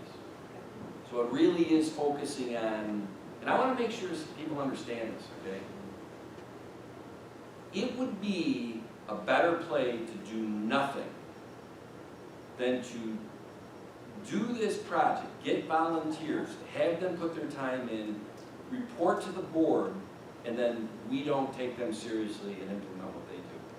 That is worse, that's more embarrassing, and that is worse for morale of this community than having done nothing. So it's a risk always to do something. It's actually less risky to do nothing. I'm sitting here saying we're gonna do something. If people are angry because I'm not doing it at the pace they want, then we'll agree to disagree. And everybody is allowed. Why are you looking at me? I'm not. I'm spawning the room, okay? I'm spawning the room. I'm sparing, whatever they call it. Expanding the Sit over there next to So, Behind the pole. I'm gonna sit behind the pole. that is, if you don't mind, Behind that the pole. summarizes up that part of the meeting. I agree. And I met with you the other day, not 3 times, but twice. She was only once. But there's a lot of recommended implementation in the 2008 plan that was not implemented. You wanna know something? And that's I a lot have of the no interest. frustration. I have no interest, none, 0, in sitting here and hand-wringing about the past, because it's a loser's proposition. But I'm just pointing out that. You point it out all you want, and I We know wanna it, do- because I looked at that plan, and it's easy for me to look at, because you know what? On page 120 through 145 is a sum up of do this immediately, 1 to 2 years, 3 to 5, and within 10 years. Well, it's 12 years later. It doesn't take a lot of talent to read that and say, well, what was done and what wasn't done. But I'm just, and if I sound like I'm getting revved up on this, I am, because I don't care about that. I'm not here to Well, indict the point past. I'm trying to What I make- want to do is make sure that when we go forward, and this will be very part and parcel to any comprehensive plan, can we look at each other in the eye and say, based on budget, money, demographics, can we realistically do that in 3 to 5 years? I'm not interested in some feel-good document that we don't have the resources, time, energy to reasonably think we can accomplish those things. That's wasting everybody's time. And that's why this was a waste in a lot of ways. You know what? And we hope And that I'll tell you what. now we can do better. And Well, guess what? following And the I would model. imagine, all right, Bill would be better able to say it, I bet you the people, the 50 to 15 people that worked on that, probably in good faith, thought those things could be accomplished in the immediate 1 to 2, 3 to 5. And the firm that we hired to Yep. oversee it all, Yep. thought it was a good idea too, apparently. Yep. But it's the past. Mhm. And focusing on the past is a loser's proposition. And you get mad at me every time you say, well, this didn't happen. I don't care. Don't care. I'm gonna focus my You energy don't want to on, revisit that plan at all. I said I wanna tweak that plan. Right. And that's what, Because, I let's think put it that's this what way, the point that is. plan has a There were- lot of good things in it, There were some and things they that, didn't I get think done. that's what. But to sit there and say, hey, you know, let's, it didn't get I think that's done. what. I know she's saying that, but I, believe me, look in the mirror, everybody. Everybody gets revved up. Let's point to the past leadership didn't get it done. I don't care about that stuff. That's I not the don't point that we're care about that stuff. We don't either. I don't. Okay, well then if I you don't, I like your then approach. referencing the past Mhm. is kind of oxymoronic to saying we don't care about the past.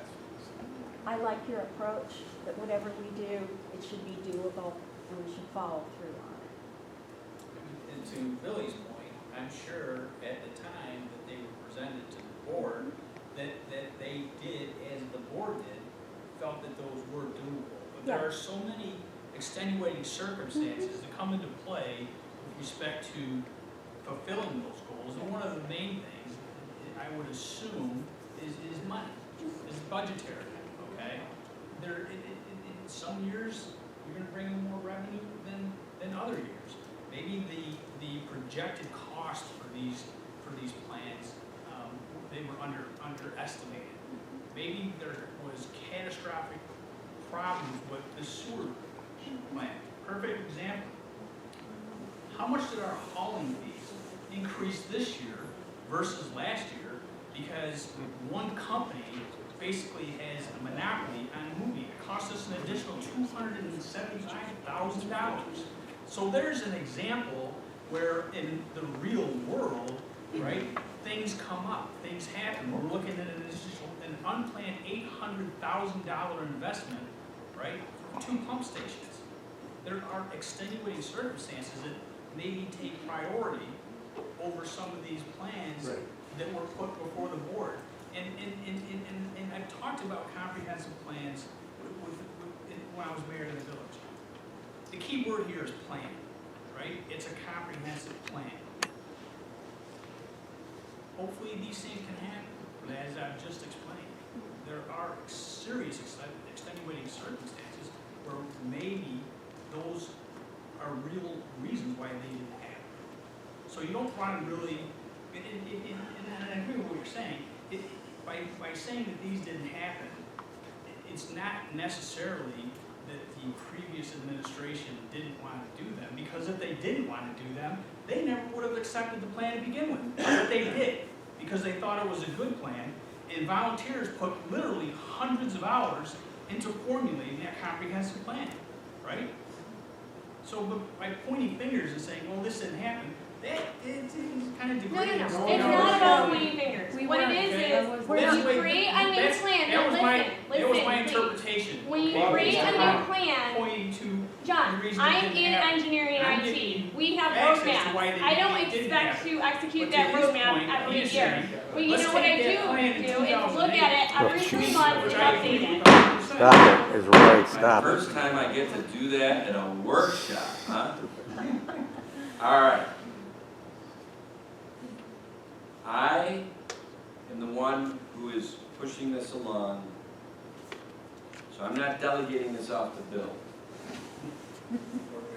Talk to me, call me.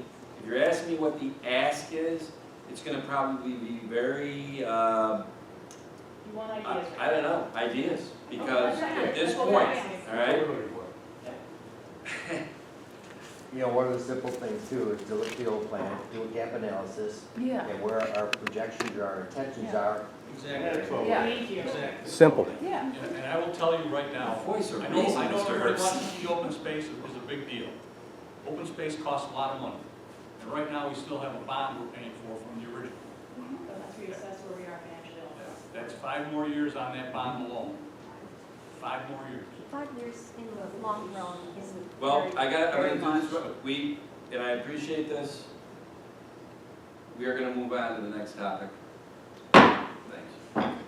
This one shouldn't take that long. Barry, do you wanna give a, description of what has been transpiring, with the process with Park and Rec directors?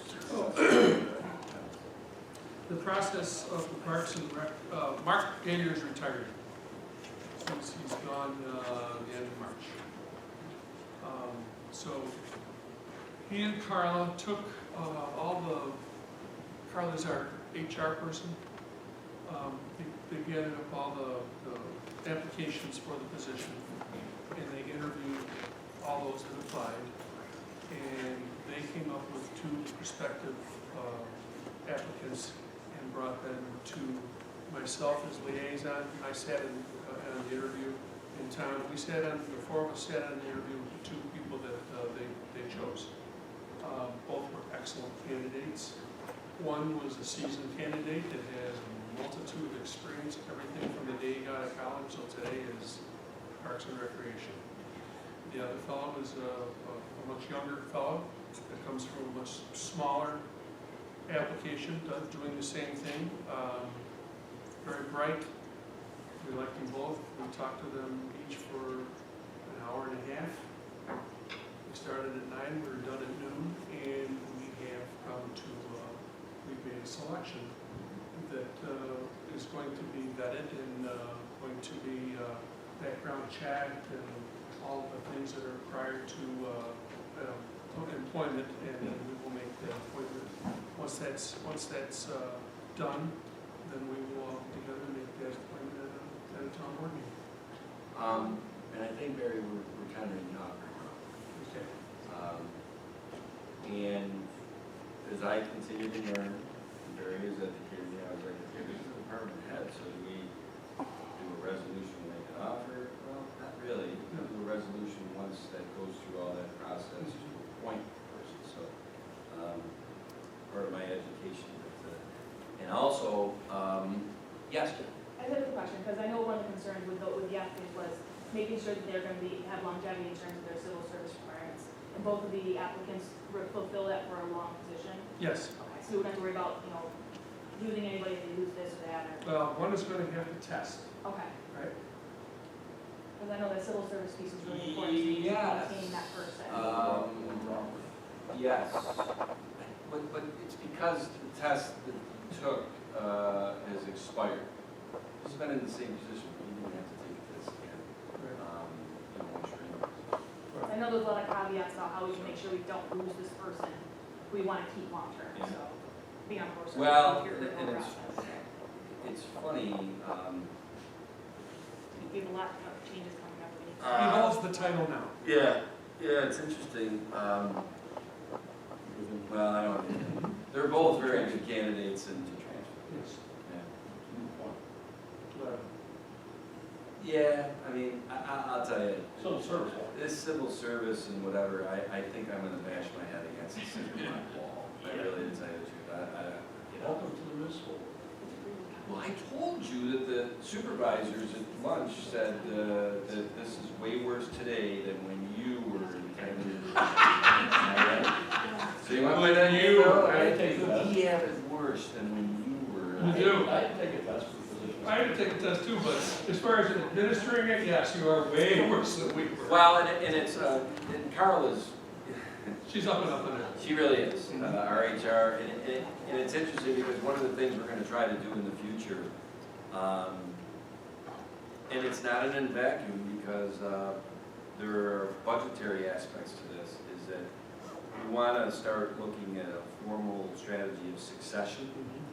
I feel like I'm a young guy at 55, but I'm finding coming into the government that a lot of people at this age are ready for retirement because they put in their 20 or 30 years. It's been, that's a culture shock to me.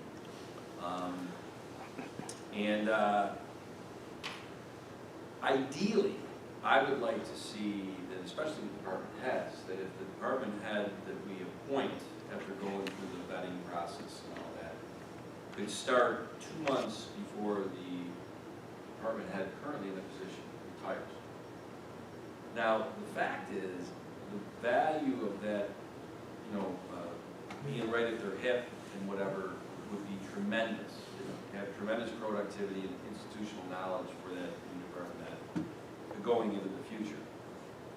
In the budgetary thing, you're talking about our highest payroll people, and you really have to then budget for 14 months of that salary. You are paying that toll.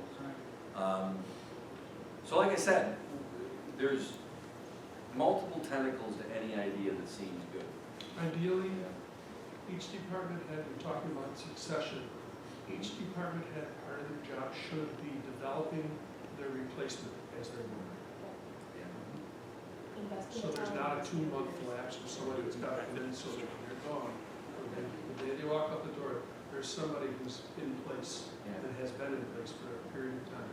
Well, look, That's part of your, I always thought that was part of the job. and you know what's funny? And Barry, you coming from a department head, and Bill, you coming from a department head, and this, and I don't know how it was in Arundel back in the day, but it was surprising, but not that surprising to me, is that HR as a department here at the town is a relatively new department. It used to be just tucked into finance, and We were, department heads were their own HR. yeah, there were 14 departments kind of running their own HR. It was, if you want to call it decentralized. We had town policies. Right. That we had to follow. Yeah. And obviously union rules and all of that. Sure. There was a lot of different aspects to hiring and firing. But with And promoting. Carla and, this is a real opportunity to kind of, and it's good for the department heads because there's a consistency, templates, they don't have to, There's a lot more legalization now than there used to be. Yeah. So, but To me, it was very analogous to my own experience in private industry, is that you usually are about 3 or 4 years late to having a robust HR department when you should have had it. And so it's not a, you know, in that way, I don't think the town of Webster is much different from private industry. Because at the end of the day, we got 200 employees, full and part-time. We need an HR department, and we actually got an HR consultant too, that, you know, she leans on a lot. Any organization that's got We had 200 an attorney, employees. you know, before we had an HR, we had a labor attorney. But, yeah, we got some good plans. I think Carla's excited about it, but I also, you know, if we can extrapolate out and say, these people potentially are, you know, gonna be in a retirement position in the next couple of years. You gotta walk on eggshells, you can't, you're not, hey, when are you retiring? If everything works out as designed, with all our hopes and wishes come true, we will have an excellent replacement. How much overlap time will we have with our new? About 2 weeks. Can I It's tell better you than something? nothing. I think, We'll Barry, take it. I don't wanna speak for you.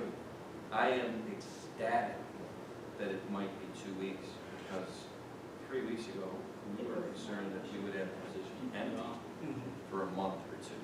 So this is, and I gotta say, between Carla, Mark, who's done yeoman's work, yourself, and I've kind of tagged along. Basically, the only thing I've added to this is swearing and interviews. Other than that, You know, I wasn't gonna tell anybody.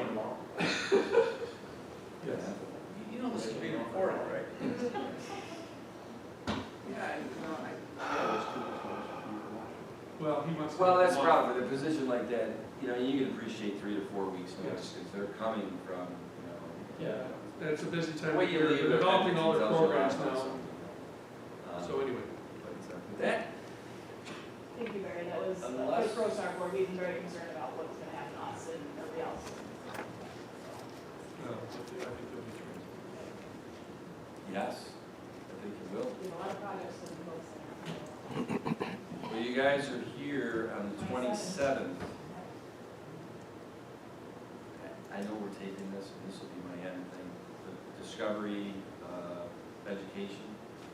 So, as I went around all the department heads and I've gotten to know them and whatever, and they start to give their wish list, whether it's personnel, whether it's materials, supplies, infrastructure, machinery, the one common denominator on all their wish lists is it costs money. All right? So, you know, the town budget is $30 million a year. $15 million of it comes from taxing, you know, real estate taxes, and $15 million from the county, state, federal, sales tax, all the stuff. Right now, as I aggregate all the wish lists of the departments, it's $54 million. That's where we're at. You know, and that's a sobering thing, and it goes back to what you said as far as, you know, there are financial things, you know, even if we There goes the 2%. decided we're gonna go over the 2%, I mean, you know. Well, as long as we're going over it, And we're nice that, thank you all for coming. Oh, and by the way, now the meeting's over, Bill did tell me that he plays the lottery, if he wins $100 million, he's gonna buy every parcel in town to make it green. Yay! You know what you told me, Bill?